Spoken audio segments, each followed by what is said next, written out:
नमस्कार. निधन वार्ता या टॉपिकमधील आज आपण पुढचं व्यक्तिमत्व बघणार आहोत. ते आहे नरेंद्र चपळगावकर. बघा, 25 जानेवारी 2025 रोजी त्यांचं निधन झालेलं आहे.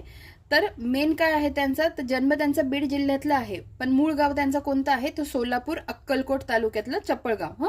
आणि त्यानंतर ते वकील होते आणि वकिलीसोबत ते शिक्षण, सामाजिक आणि सांस्कृतिक क्षेत्रातही त्यांचं कार्य होतं. मग वकील होते त्यामुळे हे लक्षात ठेवा की मुंबई उच्च न्यायालयात न्यायमूर्ती म्हणून त्यांनी काम केलेलं आहे.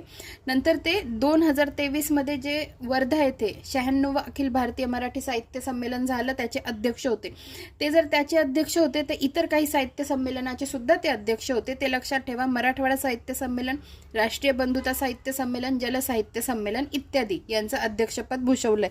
त्यांचं जर साहित्य संपदा विचारात घेतली तर बघा, ज्याच्यात माणसं हा शब्द येईल किंवा न्याय असा शब्द येईल ते आपण कोरिलेट करू शकतो त्यांच्या साहित्य संपदेशी, किंवा संन्यासी असा शब्द.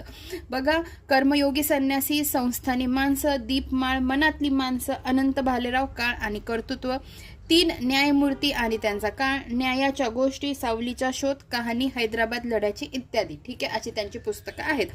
त्यानंतर जर त्यांचं म्हणजे जन्म त्यांचा बीड जिल्ह्यात झालेला आहे आणि ते बीड नगरपालिकेचे सदस्य पण राहिलेले आहे, पण ते मूळ गाव कुठलं आहे त्यांचं, सोलापूर मधलं अक्कलकोट तालुक्यातलं चपळगाव. ठीक आहे, आता आपण काही महत्वाच्या गोष्टी वाचून घेऊ, म्हणजे मग तुम्हाला आता लक्षात राहील. बघा, वयाच्या 87व्या वर्षी साहित्य न्यायमूर्ती नरेंद्र चपळगावकर यांचं 25 जानेवारी 2025 रोजी निधन झाले.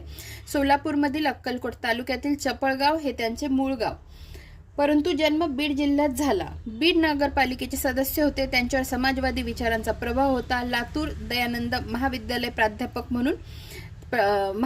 प्राध्यापक म्हणून त्यांनी काम केलेलं आहे. मुंबई उच्च न्यायालयाच्या छत्रपती संभाजीनगर खंडपीठात त्यांनी वकिली सुरू केली.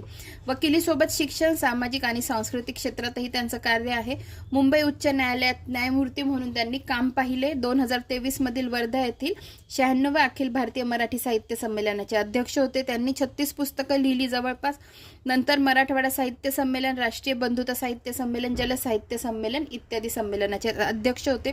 त्यांना प्राप्त पुरस्कार बघा, प्राचार्य शिवाजीराव भोसले स्मृती पुरस्कार, भैरूरत्न दमानी पुरस्कार, दिलीप चित्रे स्मृती साहित्य जीवनगौरव पुरस्कार. ठीक आहे. निवडक साहित्य संपदा, कर्मयोगी संन्यासी, संस्थानी माणसं, दीपमाळ, मनातली माणसं, अनंत भालेराव, काळ आणि कर्तृत्व, 3 न्यायमूर्ती आणि त्यांचा काळ, न्यायाच्या गोष्टी, सावलीचा शोध, कहाणी, हैदराबाद लढ्याची इत्यादी.